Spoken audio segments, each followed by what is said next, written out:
Hello friends, good morning. എല്ലാവർക്കും ചാവക്കാടൻ വ്ളോഗ്സിലേക്ക് സ്വാഗതം.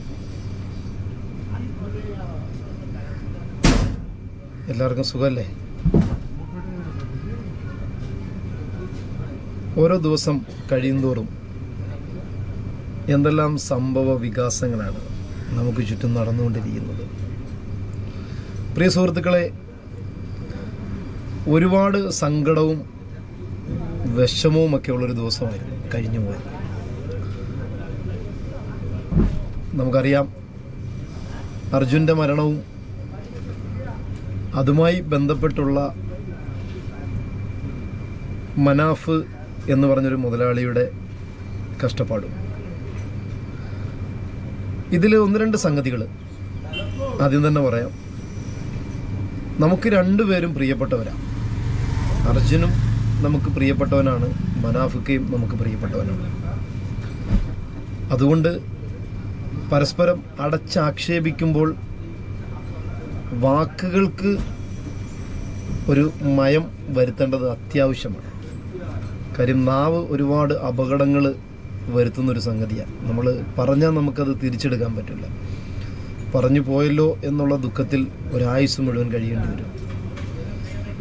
അർജുൻ്റെ കുടുംബത്തിനെതിരെയും മനാഫിക്കെതിരെയുമുള്ള സൈബർ ആക്രമണങ്ങൾ ഡെയിലി വർദ്ധിച്ചു വരികയാണ്. ഈ അമ്മയെ തല്ലിയാലും രണ്ട് പക്ഷമെന്ന് കേട്ടിട്ടില്ലേ? എന്തിന് തല്ലി, എന്തിനാ തല്ലിയത് എന്ന് ചോദിക്കുന്ന രണ്ട് പക്ഷം. നല്ലതാണ്. കാര്യം നീതി എന്ന് പറയുന്നത് ഒരാൾക്ക് മാത്രം ലഭിക്കേണ്ടതല്ലല്ലോ. അത് ആഗ്രഹിക്കുന്നവന് അല്ലെങ്കിൽ അത് ആവശ്യമുള്ളവന് കിട്ടേണ്ട ഒരു സംഗതിയാണ്. ഇവിടെ ഈ അങ്കോളയെക്കുറിച്ചും ശിരൂരിനെ കുറിച്ചും ഒന്ന് രണ്ട് വാക്ക്. ഈ അപകടം നടക്കുന്ന സമയത്ത് മണിക്കൂർ വ്യത്യാസത്തിൽ അതുവഴി പാസ് ചെയ്തു പോയൊരു വ്യക്തിയാണ്. ഏകദേശം ഞാൻ ഈ 14 വീല് വണ്ടിയും 12 വീല് വണ്ടിയും കൊണ്ട് പൂനെ, പെരുമ്പാവൂരിൽ നിന്ന് പൂനെ, അഹമ്മദ് നഗറിൽ നിന്ന് തിരിച്ച് കോഴിക്കോട്, അല്ലെന്നുണ്ടെങ്കിൽ പെരുമ്പാവൂർ, അങ്ങോട്ട് പോകുമ്പോൾ പ്ലൈവുഡ്, ഇങ്ങോട്ട് വരുമ്പോൾ സവാള. ഏകദേശം മാർച്ച് ഒരു സെക്കൻഡ് വീക്ക് മുതൽ യാത്ര ചെയ്യുന്നൊരു വ്യക്തിയാണ്. അന്ന് മുതൽ തുടങ്ങിയ മഴയാണ്. കേരളം, കർണാടക, മഹാരാഷ്ട്ര, ഈ 3 സംസ്ഥാനങ്ങളിലും ഒരുപോലെ മഴ കിട്ടിയ ഒരു മാസമാണ് ഈ മാർച്ച് മുതൽ ഏകദേശം ഈ കഴിഞ്ഞ മാസം വരെ. നമ്മുടെ മഴ പൂർണ്ണമായിട്ടും നിന്ന ഈ കഴിഞ്ഞ മാസം വരെ.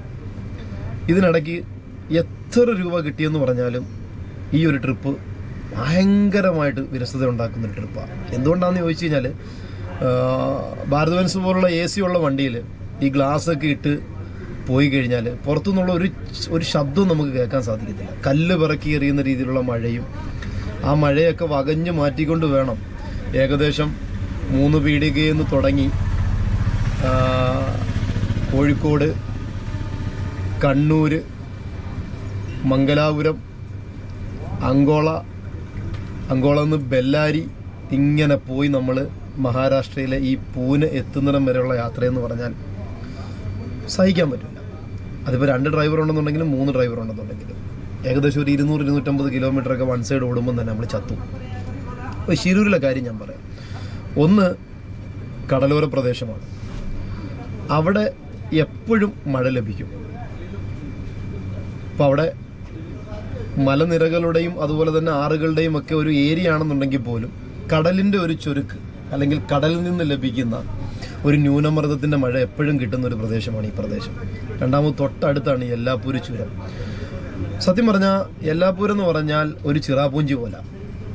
അവിടെ എപ്പോൾ പോയാലും ഒരു നൂൽമഴയെങ്കിലും ലഭിക്കാതിരിക്കില്ല. ആ മഴയത്ത് ഈ അങ്കോള മംഗലാപുരം റോഡിൽ പലതവണ പഞ്ചറായും ബ്രേക്ക് ഡൗൺ ആയിട്ടും കിടന്നൊരു വ്യക്തിയാണ് ഞാൻ. പ്രത്യേകിച്ച് ഈ മഴയ്ക്കിടയിൽ ഒരു അരമണിക്കൂർ പോയിട്ട് ഒരു 10 മിനിറ്റ് പോലും ആ കാറ്റേറ്റോ അല്ലെങ്കിൽ ആ മഴയേറ്റോ അവിടെ നിൽക്കാൻ പറ്റില്ല. അവിടെയാണ് നീണ്ട 71 ദിവസം മനാഫിക്ക ഒരാളെ തപ്പി അവിടെ നിന്നത്. അദ്ദേഹം ഒരു AC റൂം എടുത്തിട്ട് ആ മുറിയിൽ പുതച്ചു മൂടി കിടന്ന് ഉറങ്ങുകയായിരുന്നില്ല. മറിച്ച് രാവിലെ നേരം വെളുക്കുമ്പോൾ അവിടെ പോയി വൈകി ഇരുട്ടുന്നിടം വരെ അവിടെ നിന്ന കാഴ്ചകൾ പത്രമാധ്യമങ്ങൾ കൂടി നമ്മൾ അറിഞ്ഞാണ്. ഒന്നാമത് അവിടെ നിൽക്കൊരു വലിയ ബുദ്ധിമുട്ടാണ്. പ്രത്യേകിച്ച് കിട്ടുമോ കിട്ടില്ലയോ എന്നുള്ളൊരു ശങ്ക തോന്നിയതിന് ശേഷം ആരും അവിടെ നിൽക്കില്ല. അങ്ങനെ നിൽക്കണം എന്നുണ്ടെന്നുണ്ടെങ്കിൽ ഒരു വല്ലാത്ത മനസ്സ് തന്നെ വേണം. 2, ചെലവെന്ന് പറയുന്നൊരു സംഗതിയുണ്ട്. എന്തായാലും കർണാടക ഗവൺമെൻറ്റോ അല്ലെന്നുണ്ടെങ്കിൽ കേരള ഗവൺമെൻറ്റോ മനാഫിക്കാടെ പോക്കറ്റിലേക്ക് ഇച്ചിരി പൈസ വെച്ച് കൊടുത്തിട്ട് നിങ്ങളവിടെ നിന്നോ, ഈവൻ അർജുൻ്റെ ഫാമിലി പോലും എന്തെങ്കിലും ഒരു സാമ്പത്തികം എടുത്തു കൊടുത്തിട്ട് അവിടെ നിൽക്ക്, വേണ്ട രീതിയിൽ നിങ്ങൾ അവിടെ നിന്ന് വേണ്ട കാര്യങ്ങളൊക്കെ ചെയ്യുമെന്ന് പറഞ്ഞ് 1 രൂപ പോലും അദ്ദേഹത്തിന് ആരെങ്കിലും കൊടുത്തോ ഇല്ലോ നമുക്കറിയില്ല. അദ്ദേഹം വാങ്ങിച്ചിട്ടുണ്ടോ ഇല്ലോ നമുക്കറിയില്ല. ഒരു 12 വീല് 14 വീല് ഒരു ഭാരത് ബെൻസ് പോലുള്ള വണ്ടി മേയിച്ചുകൊണ്ട് നടക്കുന്നതിൻ്റെ പാടറിയാം. ഏകദേശം 1 ലക്ഷം രൂപ ഫിനാൻസ് ഉള്ളൊരു വണ്ടിയാണെന്നുണ്ടെങ്കിൽ ഒരു ദിവസം ആ വണ്ടിക്ക് എത്ര രൂപ മാറ്റി വെക്കേണ്ടി വരും? 2000, 3000, 3500, ഓക്കെ, കൂട്ടി നോക്കിയാൽ കിട്ടും.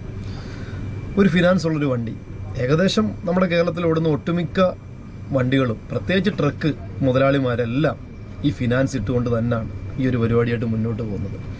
അപ്പം അർജുനെ തേടലോ അല്ലെങ്കിൽ അതിനുവേണ്ടി ചിലവാക്കിയതിനേക്കാളൊക്കെ ഇരട്ടിയാണ് അദ്ദേഹത്തിന് എത്ര വണ്ടിയുണ്ടോ ആ വണ്ടി മേയിച്ച് നടക്കുക എന്നുള്ളത്.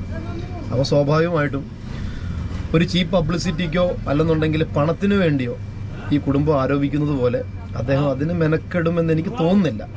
കാര്യം എന്നാന്ന് വെച്ചാൽ അഥവാ കിട്ടുന്നത് നക്കാപ്പിച്ച പൈസയായിരിക്കും. ഇപ്പോൾ യൂട്യൂബ് ചാനലിലൂടെ ആണെന്നുണ്ടെങ്കിലും മറ്റേത് മേഖലയിലാണെന്നുണ്ടെങ്കിലും. പിന്നെ അർജുന് വേണ്ടി പണം പിരിക്കുക എന്നുള്ളൊരു സാഹചര്യം എന്ന് പറയുന്നത് അർജുൻ്റെ ജീവൻ രക്ഷിക്കാനുള്ള ഒരു ശ്രമമോ അല്ലെങ്കിൽ അർജുൻ എന്തെങ്കിലും ഒരു രോഗാവസ്ഥയിൽ കിടന്നിട്ട് നമ്മൾ ലോകത്തിനോട് നമ്മൾ സഹായം ചോദിക്കുന്നത് പോലെ ഒന്നുമല്ല. വണ്ടി പോയി, വണ്ടി കിട്ടണം, സ്വാഭാവികമായിട്ടും വണ്ടി കിട്ടണ്ടേ. ഇപ്പോൾ ഇൻഷുറൻസ് എന്ന് പറഞ്ഞാൽ നമുക്കറിയാം, അതിനകത്ത് ഒളിഞ്ഞു കിടക്കുന്ന ഒരുപാട് സംഗതികളുണ്ട്. ഇൻഷുറൻസ് തരാതിരിക്കാൻ വേണ്ടി അവർ മാക്സിമം ശ്രമിക്കും, അത് മേടിക്കാൻ നമ്മളും ശ്രമിക്കും. അവരവസാനം വണ്ടി കിട്ടണം എന്നുള്ള ഒരു നിർബന്ധം പിടിച്ചു കഴിഞ്ഞാൽ ആ വണ്ടി തപ്പിയെടുക്കണ്ടേ. അതോടൊപ്പം തന്നെ അർജുൻ്റെ ബോഡി കിട്ടിയാലേ ഇൻഷുറൻസ് കവറേജ് കിട്ടൂ അല്ലെങ്കിൽ ഇൻഷുറൻസ് കിട്ടൂ എന്ന് ഇൻഷുറൻസുകാർ പറഞ്ഞു കഴിഞ്ഞാൽ ആ ബോഡി തപ്പിയെടുക്കണ്ടേ. അപ്പം മനുഷ്യത്വം വിടാം, നമ്മുടെ നീതിയും നിയമവ്യവസ്ഥയും ഒക്കെ എടുത്താൽ തന്നെയും നമുക്ക് മനസ്സിലാവുന്നൊരു സംഗതിയാണ് ഇതൊക്കെ അതിൻ്റേതായിട്ടുള്ള പ്രോപ്പർ വേയിൽ പോകണമെന്നുള്ളത്. അപ്പോൾ അതിൽ നമുക്ക് ഇപ്പം മനാഫിക്ക വണ്ടിക്ക് വേണ്ടിയാണ് അല്ലെന്നുണ്ടെങ്കിൽ അർജുന് വേണ്ടിയല്ല, അതൊക്കെ സ്വാഭാവികം, കോമൺ ആണ്. നമുക്ക് ഒരു മനുഷ്യൻ്റെ ഉള്ളിൻ്റെ ഉള്ളിൽ ചകഞ്ഞ് നമുക്ക് മനസ്സിലാക്കാൻ പറ്റില്ല. അതുപോലെ തന്നെ നമ്മൾ ചിന്തിക്കേണ്ട ഒരു കാര്യമാണ് ഈ കുടുംബത്തിൻ്റെ ആരോപണങ്ങളിൽ പ്രശസ്തി, പണം, പിന്നെ അന്വേഷണം വഴിതെറ്റിവിടാൻ. ഇപ്പോൾ സ്വാഭാവികമായിട്ടും ഈ കുന്തം പോയാൽ കുടത്തിലും തപ്പണം എന്നുള്ളൊരു പഴമൊഴിയില്ല. വണ്ടി ഉണ്ടായിരുന്ന സ്ഥലത്ത് വെച്ചിട്ട് ആ വണ്ടി പോകാനുള്ള ഏരിയ, അത് സ്വാഭാവികമായിട്ടും ഒരു കോമൺ സെൻസ് വെച്ചിട്ട് പലരും പല അഭിപ്രായങ്ങളും പറയും. കാർവാർ SP പറഞ്ഞു അന്വേഷണം ആദ്യം മുതലേ വഴിതിരിച്ചു വിടാൻ മനാഫ് ശ്രമിച്ചു അല്ലെങ്കിൽ ഈശ്വർ മാൽപേ ശ്രമിച്ചു എന്ന്. അതിൽ നിന്ന് നമ്മൾ മനസ്സിലാക്കേണ്ട ഒരു കാര്യം എന്ന് പറഞ്ഞാൽ നമുക്കൊരു കോമൺ സെൻസ് അല്ലേ ഉള്ളൂ. അത്യാധുനിക സംവിധാനങ്ങൾ വെച്ച് വർക്ക് ചെയ്യുന്നൊരു സംവിധാനമൊന്നുമല്ലോ നമ്മുടെ തലച്ചോറ്. ഒരു വണ്ടി പോയാൽ എവിടെ പോകും, എവിടേക്ക് എത്തും എന്നതിൻ്റെ അടിസ്ഥാനത്തിൽ അന്ന് കുറച്ച് മിസ്റ്റേക്കുകളൊക്കെ സംഭവിച്ചു. അതൊക്കെ നമ്മൾ ദൃശ്യമാധ്യമങ്ങൾ കൂടി നമ്മൾ കേട്ടതാണ്. എന്നിരുന്നാലും ഞാൻ ഇപ്പോഴും പറയുന്നു, ഇവർ രണ്ടുപേരും നമുക്ക് വേണ്ടപ്പെട്ടവരാണ്. വാക്കുകൾ സൂക്ഷിച്ച് ഉപയോഗിക്കുക, അതൊരിക്കലും നമുക്ക് തിരിച്ചെടുക്കാൻ പറ്റില്ല. അതുപോലെ തന്നെ ഈ കുടുംബത്തിന് നിങ്ങൾ ഉന്നയിക്കേണ്ട സമയത്ത് ഇതൊന്നും ഉന്നയിച്ചില്ല, നിങ്ങൾ ആരോപിക്കേണ്ട സമയത്ത് ഇതൊന്നും ആരോപിച്ചില്ല. കാര്യം എന്തുകൊണ്ടാണെന്ന് ചോദിച്ചാൽ അതിൻ്റെ ഉദ്ദേശശുദ്ധി നിങ്ങൾക്ക് മാത്രമേ അറിയുള്ളൂ. അർജുൻ്റെ ബോഡി ആയിരുന്നോ നിങ്ങൾക്ക് വേണ്ടത്, അതോ അർജുന ഒരിക്കലും കിട്ടരുത് എന്നായിരുന്നോ പ്രാർത്ഥന? മറിച്ച് കിട്ടിക്കഴിഞ്ഞാൽ എന്തൊക്കെ നിങ്ങൾക്ക് നേടണം, അല്ലെങ്കിൽ കിട്ടിക്കഴിഞ്ഞാൽ എന്തൊക്കെ ഞങ്ങൾക്ക് കിട്ടും, അതൊക്കെ ആയിരുന്നോ ഉദ്ദേശമെങ്കിൽ തീർച്ചയായിട്ടും നിങ്ങൾ തന്നെ അത് വ്യക്തമാക്കണം. നിങ്ങളിപ്പോൾ വ്യക്തമാക്കിയിരിക്കുന്നത് ഒരു 72 ദിവസം സ്വന്തം മനസാക്ഷി അനുസരിച്ച് മാത്രം ഒരു സ്ഥലത്ത് നിന്നുകൊണ്ട് ഒരുപാട് കഷ്ടപ്പാടുകൾ സഹിച്ച ഒരു മനുഷ്യനെ വളരെയധികം മോശമായി പബ്ലിക്കിൻ്റെ മുന്നിൽ വന്ന് കരിവാരി തേക്കുമ്പോൾ നമ്മൾ ചിന്തിക്കേണ്ടൊരു സംഗതിയുണ്ട്. ഇത് മരണപ്പെട്ടു പോയി അടങ്ങിയിട്ട് പോലുമില്ല, തലെന്നുണ്ടെങ്കിൽ ആത്മാവിന് ഒരു ശാന്തി ലഭിച്ചോ എന്ന് പോലും അറിയാൻ കഴിയാത്തൊരു സാഹചര്യത്തിലാണ് ഇങ്ങനൊരാളെ കുരിശിൽ കയറ്റുന്നത്. ചരിത്രം എടുത്തു നോക്കിക്കഴിഞ്ഞാൽ നമുക്ക് മനസ്സിലാവും. പണ്ടുള്ളവർ പറയും പണം ദാനമായിട്ടേ കൊടുക്കാവുള്ളൂ, കടമായിട്ട് കൊടുക്കരുത് എന്ന്. കാര്യം അതോടുകൂടി തെറ്റും. കടം കൊടുത്താൽ അത് തിരികെ കിട്ടിയില്ലെന്നുണ്ടെങ്കിൽ അതോടുകൂടി ആ ബന്ധം വശലാവും. ദാനമാണെന്നുണ്ടെന്നുണ്ടെങ്കിൽ ഓക്കെ, തന്നില്ലെങ്കിലും കുഴപ്പമില്ല, അത് ദാനമല്ലേ.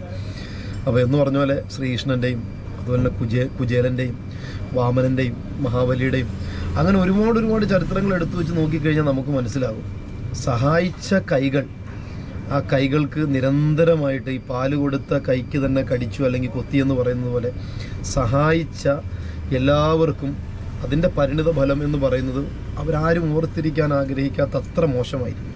ഇതിൽ മനാഫിക്ക, പൊന്നു മനാഫിക്ക. നിങ്ങൾ മുതലാളിയാണ്, നിങ്ങൾക്ക് പണമുണ്ടാവും, ഒരുപാട് വണ്ടികളുണ്ടാവും, ഒരുപാട് തൊഴിലാളികളുണ്ടാവും. നിങ്ങൾ പ്രതികരിക്കാതിരിക്കുക. മൗനം വിദ്വാനുഭൂഷണം എന്ന് പറയും. നമ്മൾ എത്രത്തോളം പ്രതികരിക്കും? ഇവരുടെ ഓരോ വാദങ്ങളും നിങ്ങൾ പൊളിച്ചടിക്ക് നിങ്ങൾക്ക് എത്ര നാൾ മുന്നോട്ട് പോകാൻ പറ്റും? അതുകൊണ്ട് ഞാനും ഒരു ലോറി ഡ്രൈവറാണ്. ഈ പറയപ്പെട്ട മേഖലകളിൽ കൂടെ ഒക്കെ പോവുകയും പല അപകടങ്ങൾ കാണുകയും തരണം ചെയ്യുകയും ചെയ്തൊരു വ്യക്തിയാണ്. നമ്മളൊന്നും പബ്ലിസിറ്റി ആയിട്ടില്ല, നമ്മൾ പബ്ലിസിറ്റി ആഗ്രഹിച്ചിട്ടുമില്ല. ചെറിയ രീതിയിലുള്ള എഴുത്തും വിശേഷങ്ങളൊക്കെ നാട്ടുകാരുമായി പങ്കുവെച്ചൊക്കെ പോകുന്നൊരു വ്യക്തിയാണ്. പബ്ലിസിറ്റി എല്ലാവർക്കും ഇഷ്ടമാണ്. പബ്ലിസിറ്റി സ്റ്റണ്ടും ഒരു പരിധി വരെ എല്ലാവരും അങ്ങോട്ടും ഇങ്ങോട്ടും നടത്തുന്നുണ്ട്. പിന്നെ അതുപോലെ തന്നെ വൈറലാവാനുള്ള എല്ലാ ശ്രമങ്ങളും നമ്മൾ ഡെയിലി കാണുന്നുണ്ട്. പക്ഷെ അതിനൊന്നും ഒരു ആയുസില്ല എന്ന് പറയാനാണ് ഞാൻ ആഗ്രഹിക്കുന്നത്. വളരെ ചുരുങ്ങിയ, ഇപ്പം എത്രയോ നല്ല കഥകൾ എഴുതിയ ആളുകൾ, അവരുടെ ആ പീക്ക് ലെവൽ കഴിഞ്ഞ് കഴിഞ്ഞാൽ പിന്നെ അവർക്കൊന്നും എഴുതാൻ സാധിക്കില്ല. എത്രയോ സിനിമകൾ സംവിധാനം ചെയ്ത സംവിധായകർ, അവരൊരു പീക്ക് ലെവൽ കഴിഞ്ഞ് കഴിഞ്ഞാൽ പിന്നെ അവർക്കൊന്നും ചെയ്യാൻ കഴിയില്ല. എത്രയോ മ്യൂസിഷ്യന്മാർ, എത്രയോ സിംഗേഴ്സ്, അങ്ങനെ എല്ലാത്തിനും അതിൻ്റേതായിട്ടുള്ളൊരു ഒരു ഒരു ഒരു തുടക്കമുണ്ട്, ഒരു ഒടുക്കമുണ്ട്. അതുകൊണ്ട് മനാഫിക്ക, ദയവ് ചെയ്ത് ഈ ഒരു അവരുടെ കുടുംബത്തിനെ നിങ്ങൾക്ക് ഏതെല്ലാം രീതിയിൽ സഹായിക്കാൻ പറ്റുമോ അങ്ങനെയൊക്കെ സഹായിക്കാം. പിന്നെ ഈ 75,000 രൂപ മാസം ശമ്പളം, 16% ഉണ്ട്. 12ഉം 14ഉം വണ്ടി ഓടിക്കുന്ന ഒരു ഡ്രൈവർക്ക് ബാറ്റ. ഒന്ന് കണക്ക് കൂട്ടിക്കേ. പെരുമ്പാവൂരിൽ നിന്നൊരു പ്ലൈവുഡ് എടുത്തുകൊണ്ട് പൂനെ പോയി കഴിഞ്ഞാൽ ഏകദേശം 2000-ഓളം കിലോമീറ്ററുകൾ സഞ്ചരിക്കണം. ഏകദേശം 1,00,000 രൂപയിൽ മുകളിൽ വരും വാടക. 16% ഒന്ന് കാൽക്കുലേറ്റ് ചെയ്ത് നോക്കിക്കേ. അങ്ങോട്ടും ഇങ്ങോട്ടും ആകുമ്പോഴത്തേനും ഏകദേശം ഒരു 3-6 ദിവസം ഹാൾട്ടായി കിടന്നില്ലെന്നുണ്ടെന്നുണ്ടെങ്കിൽ നല്ലൊരു ശമ്പളം. ഒരു 3 ട്രിപ്പ് അല്ലെങ്കിൽ ഒരു 4 ട്രിപ്പ് പൂനെ വെക്കാൻ പറ്റത്തില്ലേ? 6-4-24 പറ്റില്ലേ? അപ്പോൾ 75,000 ഒന്നും അല്ല. പിന്നെ കള്ളുകൂടി, പെണ്ണുപിടി, ചീട്ടുകളി, അനാവശ്യമായിട്ടുള്ള പല ഇടപാടുകൾ, ഇതിനൊക്കെ പോകുന്നവർക്കൊന്നും സമ്പാദിക്കാൻ പറ്റില്ല. പിന്നെ കഷ്ടപ്പാടാണ്. ഉറക്കം ഉളയ്ക്കണം, സമയത്ത് എത്തിക്കണം, അതുപോലെ തന്നെ നമ്മുടെ കുളി നടക്കില്ല, കക്കുസിപ്പോക്ക് നടക്കില്ല, സമയത്ത് ഭക്ഷണം നടക്കില്ല. ശരിയാണ്, ആ എഫേർട്ടിനുള്ള മാന്യമായിട്ടുള്ള ശമ്പളം കിട്ടുന്നുണ്ട് എന്ന് എല്ലാ ഡ്രൈവർമാരും ഉറപ്പ് വരുത്തുന്നുണ്ട്. പിന്നെ അവർ കുടുംബത്തിന് കൊണ്ട് കൊടുക്കുന്നുണ്ടോ, അവർക്കിനി വേറെ ഏതെങ്കിലും രീതിയിൽ ചിലവുണ്ടോ എന്ന് അവരാണ് സമ്മതിക്കേണ്ടത്. അപ്പോൾ അതുകൊണ്ട് ഞാൻ പറയുന്നു, അർജുൻ്റെ കുടുംബത്തെ വെറുതെ വിടുക. അവർ പറഞ്ഞോട്ടെ. കാര്യം എത്രത്തോളം അവർ പറയുന്നോ അത്രത്തോളം നമ്മൾ നാറത്തേ ഉള്ളൂ. ഇപ്പം തന്നെ നമ്മൾ കണ്ടിട്ടില്ലേ, ഒരു ആരോപണം ഉന്നയിക്കുന്ന ആൾ, ആ ആളെ ജനം മോണിറ്റർ ചെയ്യാണ്. കാര്യം അദ്ദേഹത്തിൻ്റെ ഭാഗത്ത് നീതിയും ന്യായമൊക്കെ ഉണ്ടെന്നുണ്ടെങ്കിൽ തന്നെ അദ്ദേഹം എന്ത് കണ്ടാലും പ്രതികരിക്കുന്ന ആളാണ്, അദ്ദേഹം എന്ത് കണ്ടാലും വിളിച്ചു പറയുന്ന ആളാണ്. പ്രത്യേകിച്ച് നമ്മൾ മലയാളികൾക്കിടയിൽ ഒരു അവജ്ഞതയോടുകൂടി അങ്ങനെയുള്ളവരെ കാണത്തുള്ളൂ. എന്ന് കരുതി അദ്ദേഹത്തിന് നീതി വേണ്ട എന്നുള്ളതല്ല. നമ്മുടെ നിയമം അനുശാസിക്കുന്ന രീതിയിലുള്ള എല്ലാ നീതിയും ഇവിടുത്തെ ജനങ്ങൾക്ക് ഉറപ്പ് വരുത്തേണ്ടതായിട്ടുണ്ട്. അതിൻ്റേതായിട്ടുള്ള മാർഗങ്ങളുണ്ട്. അത് സ്വീകരിക്കുന്നതിന് പകരം ഒരു ക്യാമറ കിട്ടിയാൽ അല്ലെങ്കിൽ ഒരു പബ്ലിക് പ്ലാറ്റ്ഫോം കിട്ടിക്കഴിഞ്ഞാൽ ആരെക്കുറിച്ച് എന്തും പറയാമെന്നുള്ളത് അത് മാറ്റേണ്ടിയിരിക്കുന്നു. ഒരുപാട് പേര് അങ്ങനെ വളർന്നിട്ടുമുണ്ട്, ഒരുപാട് പേര് അങ്ങനെ തളർന്നിട്ടുമുണ്ട്. പക്ഷേ നാളെ നമുക്ക് നേരെ വിരൽ ചൂണ്ടുന്ന ഒരു സാഹചര്യം വരുമ്പോൾ ഈ പറഞ്ഞത് മുഴുവനും നമുക്ക് തിരിച്ചെടുക്കേണ്ടി വരും, മാപ്പ് പറയേണ്ടി വരും. അതുകൊണ്ട് അർജുൻ്റെ കുടുംബത്തെ വെറുതെ വിടുക. അവർ അബദ്ധജൽപ്പനങ്ങൾ നടത്തിക്കോട്ടെ, അവർക്ക് വേണ്ട എല്ലാ സഹായങ്ങളും മനാഫിക്ക ചെയ്യുക. അവരുന്നയിക്കുന്നത് ഇപ്പോൾ 75,000 രൂപ കിട്ടിയില്ല എന്നുണ്ടെന്നുണ്ടെങ്കിൽ കണക്ക് ബുക്കും മറ്റു കാര്യങ്ങളൊക്കെ ഉണ്ടല്ലോ, ആ വീട്ടിലേക്ക് പോവുക, അത് നിരത്തുക. അതുപോലെ തന്നെ ബൈക്കിൻ്റെ കാര്യം പറഞ്ഞു, അതൊക്കെ അവർ പറയുന്നത് വെറുതെ പബ്ലിക്കിൻ്റെ മുന്നിൽ വന്ന് അങ്ങനല്ല ഇങ്ങനല്ല എന്ന് പറയുന്നതിനേക്കാൾ നല്ലത് ഇക്കാക്ക് അവരുടെ വീട്ടിലേക്ക് പോകാം, അവരുമായിട്ട് ഒരുമിച്ചിരുന്ന് സംസാരിച്ച് തീരാവുന്ന പ്രശ്നങ്ങളേ ഉള്ളൂ. കാര്യം എന്നാന്ന് വെച്ചാൽ എല്ലാവർക്കും പ്രിയപ്പെട്ട അർജുൻ ഇപ്പോൾ എല്ലാവരുടെയും മുന്നിൽ ഒരു ചോദ്യചിഹ്നമായിട്ട് നിൽക്കുകയാണ്. പലരും പറയുന്നു അദ്ദേഹം മരിച്ചുപോയത് തന്നെ നല്ലത്. ഒരു കാര്യം നമ്മൾ എപ്പോഴും മനസ്സിലാക്കണം, ഈ പോസിറ്റീവ് ചിന്താഗതി എന്ന് പറയുന്നത് നമുക്ക് എന്താണോ വരുന്നത് അത് നമുക്ക് വരാനുള്ളതാണ് എന്ന് കരുതി സമാധാനപ്പെടുക എന്നുള്ളതാണ്. മരണവും നല്ലതാവാം, അതുപോലെ തന്നെ ജീവിതവും നല്ലതാവാം. ജനിച്ചാൽ മരിക്കണം, മരിച്ചു കഴിഞ്ഞാൽ തന്നെ വളരെ ചുരുങ്ങിയ കുറച്ച് ദിവസങ്ങൾ മാത്രമേ നമുക്ക് ഈ വിഷമങ്ങളും സങ്കടങ്ങളും ഒക്കെ ഉള്ളൂ. അത് കഴിഞ്ഞ് എല്ലാവരും അവരവരുടെ വഴിക്ക് പോകും. നമ്മൾ തന്നെ പുറത്തുനിന്ന് നോക്കുമ്പം ഭർത്താവ് മരിച്ചൊരു ഭാര്യ പോകുന്ന കണ്ടില്ലേ, അല്ലെങ്കിൽ ഭാര്യ മരിച്ചൊരു ഭർത്താവ് പോകുന്ന കണ്ടില്ലേ, എന്നും വെള്ള സാരി ഉടുത്ത് അകത്ത മുറിയിലിരുന്ന് കരഞ്ഞുകൊണ്ടിരിക്കണമെന്നാണോ? ഒരിക്കലുമല്ല. അല്ലെങ്കിൽ ഭാര്യ പോയെന്നും പറഞ്ഞുകൊണ്ട് ഭർത്താവ് പോയി ആത്മഹത്യ ചെയ്യണമെന്നാണോ? അല്ലെന്നുണ്ടെങ്കിൽ ഒന്നും ചെയ്യാതെ ഗ്ലൂമിയായി, അതുപോലെ തന്നെ മൂഡിയായി, ആങ്സൈറ്റി അടിച്ച്, ഡിപ്രഷൻ അടിച്ച്, മൂഡ് സ്വിങ് അടിച്ച്, അങ്ങനെ എല്ലാ രീതിയിലും ഓവർ തിങ്കിങ് അടിച്ച് മാറി ഒരു മൂലയ്ക്ക് ഇരിക്കണമെന്നാണോ? ഒരിക്കലുമല്ല. ഇതൊക്കെ കാലം മായ്ക്കാത്ത മുറിവുകളും അതുപോലെ തന്നെ കാലം മായ്ക്കാത്ത കഥകളും സങ്കടങ്ങളും ഒന്നുമില്ല. ഇതൊക്കെ കുറച്ചാൾ കഴിയുമ്പോഴത്തേനും വെറും ന്യൂസ് മാത്രമായി പോകും. പിന്നെ നമുക്കിങ്ങനെ ഓർത്തെടുക്കാൻ വേണ്ടി കുറച്ച് വിഷ്വൽസ് നമ്മളിങ്ങനെ കണ്ട് നമ്മൾ വീണ്ടും വീണ്ടും അത് ഓർക്കാമെന്നുള്ളതല്ലാതെ ഇതിലൊന്നും ഒരു കാര്യമില്ല. മനാഫിക്ക, ദയവ് ചെയ്ത് ഈ പബ്ലിക് സ്റ്റണ്ട് ഒഴിവാക്കുക. ഞാൻ അർജുൻ്റെ കുടുംബത്തിനെ ഒന്നും പറയുന്നില്ല. കാര്യം എന്താണെന്ന് വെച്ചാൽ അവർ പറഞ്ഞതൊക്കെ തിരുത്തിക്കൊണ്ടിരിക്കുകയാണ്. മനാഫിക്കാനെ അത് അർജുൻ്റെ അമ്മ വിളിച്ചിട്ട് പറഞ്ഞു 72 ദിവസം മോൻ അവിടെ നിന്നു, ആരെക്കൊണ്ടും പറ്റില്ല. അതൊക്കെ പോരെ.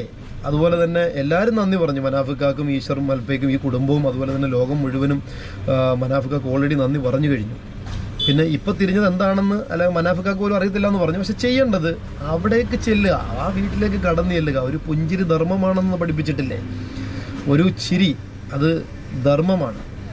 ഒരു തലോടൽ, ഒരു അനാഥയുടെ തലോടൽ എന്ന് പറയുന്നത് വളരെ പുണ്യമുള്ള കാര്യമാണ്. അപ്പം അങ്ങനൊക്കെ ഒത്തിരി മാർഗങ്ങളുണ്ട് ഈ പ്രശ്നങ്ങൾ പരിഹരിക്കാൻ വേണ്ടി. ദയവ് ചെയ്ത് മനാഫിക്ക ആ വീട്ടിലേക്ക് കടന്നു ചെല്ലുക, അവർക്ക് വേണ്ട സഹായങ്ങൾ ചെയ്യാം. മനാഫിക്ക പറഞ്ഞു ഞാനൊരു മുതലാളിയാണ്, ഞാനൊരു കാശുകാരനാണ്. അപ്പം അവർക്ക് കാശാണ് വേണ്ടതെന്നുണ്ട് ഉള്ളത് എങ്കിൽ അവർക്ക് ഇൻഷുറൻസ് തുകയായിട്ടോ അല്ലെങ്കിൽ 2 സർക്കാരിൻ്റെ ഇടപെടലുമായി ബന്ധപ്പെട്ട് അവർക്ക് കിട്ടുന്ന തുക, അല്ലെങ്കിൽ ആ കൊച്ചിന് കിട്ടുന്ന ജോലി, അതിനപ്പുറത്തേക്ക് ഒരു തൊഴിലാളിക്ക് കൊടുക്കേണ്ട ഒരു മാന്യമായ ഒരു നഷ്ടപരിഹാരം ഇക്കട മനസ്സറിഞ്ഞ് അത് കൊടുത്ത് എന്നേക്കുമായി ഈ വിവാദങ്ങളിൽ നിന്നും പിന്തിരിയണമെന്നാണ് ഒരു ഡ്രൈവർ എന്നുള്ള നിലയിൽ, ഒരു ഓൾ ഇന്ത്യ പെർമിറ്റ് വണ്ടി ഓടിക്കുന്ന ദിനേന യാത്ര ചെയ്യുന്ന ഒരു വ്യക്തി എന്നുള്ള നിലയിൽ എനിക്ക് ഇക്കായോട് പറയാനുള്ളത്. കൂടുതലൊന്നും പറയാനില്ല. ഇതിങ്ങനെ ചർച്ച ചെയ്ത് മുന്നോട്ട് പോകുന്തോറും നമുക്കൊക്കെ വിഷമങ്ങളും ബുദ്ധിമുട്ടുകളും ഉണ്ടാകും.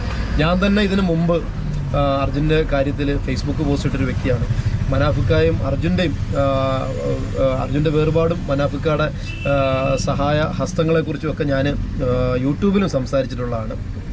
അപ്പോൾ അതുകൊണ്ട് എൻ്റെ വാക്കുകൾ എങ്ങനെ നിങ്ങൾ മുഖവിലേക്ക് എടുക്കുമെന്നും നമുക്കറിയില്ല. പക്ഷെ പറയാനുള്ളത് ആരുടെ മുമ്പിലും ആരുടെ മുഖത്ത് നോക്കി പറയണമെന്നുള്ളത് കൊണ്ടും വിവാദങ്ങൾ അവസാനിപ്പിക്കേണ്ടതായിട്ട് ആ ഒരു സാഹചര്യം വന്നതുകൊണ്ടും ഇന്ന് യൂട്യൂബിൽ വരികയാണ്. ആരും തെറ്റിദ്ധരിക്കേണ്ട, എല്ലാവർക്കും നന്മ വരട്ടെ. എല്ലാവരെയും അപകടങ്ങളിൽ നിന്നും മറ്റു ബുദ്ധിമുട്ടുകളിൽ നിന്നും ദൈവം സംരക്ഷിക്കട്ടെ. നമ്മളാവുക, നന്നായി ജീവിക്കുക. അപ്പം നമ്മുടെ ചാനൽ സബ്സ്ക്രൈബ് ചെയ്തില്ല എങ്കിൽ നിങ്ങൾ ചാവക്കാടൻ വ്ളോഗ്സ് എന്ന ചാനൽ സബ്സ്ക്രൈബ് ചെയ്യുക. അതുപോലെ തന്നെ ബെൽ ബട്ടൺ അമർത്തുക, ലൈക്ക് ചെയ്യുക, ഷെയർ ചെയ്യുക. നിങ്ങളുടെ വിലയേറിയ അഭിപ്രായങ്ങളും നിർദ്ദേശങ്ങളും കമൻറ്റ് ചെയ്യുക. അതുപോലെ തന്നെ ഇന്നലെ നമ്മൾ അരിയുമായിട്ട് കാലടി വന്നു എന്ന് പറഞ്ഞു. അതിൻ്റെ കുറച്ച് വിഷ്വൽസൊക്കെ ഇന്ന് ഇടാം. ഇതിൻ്റെ കൂട്ടത്തിൽ നമുക്ക് ഇന്നലെ രാത്രി ആയതുകൊണ്ട് ഇറക്കുന്നതിൻ്റെ വീഡിയോസോ ഒന്നും നമുക്ക് എടുക്കാൻ പറ്റിയില്ല, ടയേർഡായിരുന്നു. പിന്നെ ഇന്നിപ്പം നമ്മൾ പെരുമ്പാവൂർക്ക് വന്ന് വെനീർ വേസ്റ്റ് എടുത്തുകൊണ്ട് കാഞ്ഞിരപ്പള്ളി സെൻറ്റ് മേരീസിലേക്ക് പോവുകയാണ്. ഇതിനു മുമ്പ് വെനീർ വേസ്റ്റ് എടുത്തതുകൊണ്ട് അതിനെക്കുറിച്ചുള്ള ഒരു ഡീറ്റെയിൽ വീഡിയോ ഞാൻ ചെയ്യുന്നില്ല. പിന്നെ പോകുന്ന വഴിക്കുള്ള യാത്രാ കാഴ്ചകളൊക്കെ നിങ്ങളുമായിട്ട് പങ്കുവെക്കുന്നതായിരിക്കും. അപ്പോൾ സ്റ്റേ ട്യൂൺഡ്, എന്നോടൊപ്പം ഉണ്ടാകുക, എന്നോടൊപ്പം സഞ്ചരിക്കുക.